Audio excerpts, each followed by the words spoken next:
2 things authentic people do and how you can be your true self.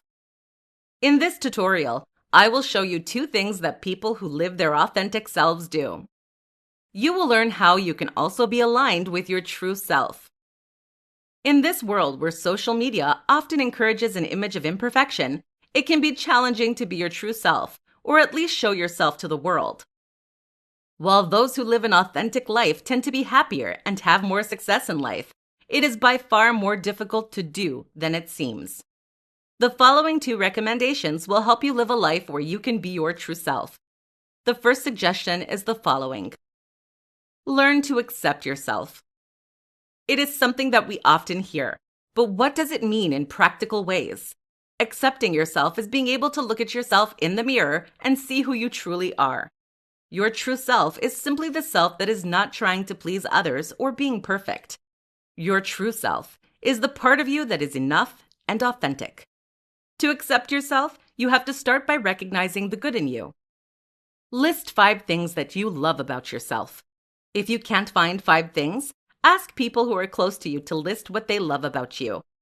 Once you've listed these 5 qualities of yourself, reflect upon them and dig deep into becoming comfortable accepting compliments about yourself.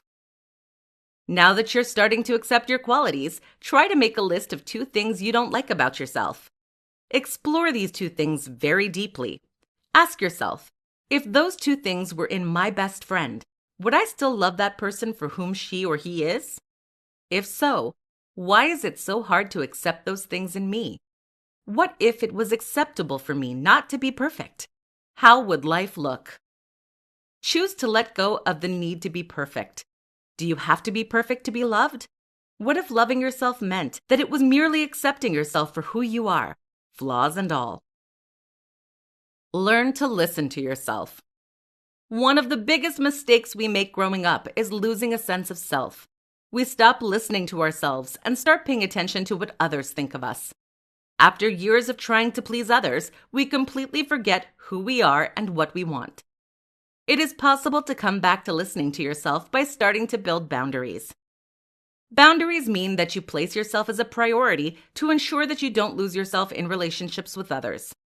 That said, a boundary could be to say no when you don't feel like doing something. It could also be not to develop a relationship with individuals who seem to want to change you or always require you to do something for them. By distancing yourself from people who continuously require that you feed their ego, you are slowly making space for yourself and allowing more energy to be spent for your own needs. Once you've created that space, it will be easier to understand your needs and listen to what you want in life. Listening to yourself can be difficult at first because we don't always know what we want or what we need. A great way to approach it is to seek what you see in your external world. For example, if you feel like you need attention from others, it could mean that you simply need to give yourself more attention. On the other hand, if you get annoyed by people who don't meet your expectations, it could be a sign that you feel you're not meeting your own expectations. Debbie Ford once said, "The world mirrors yourself back to you. If you love, nourish, and appreciate yourself internally, it will show up in your external life. If you want more love, give more love to yourself. If you want acceptance, accept yourself."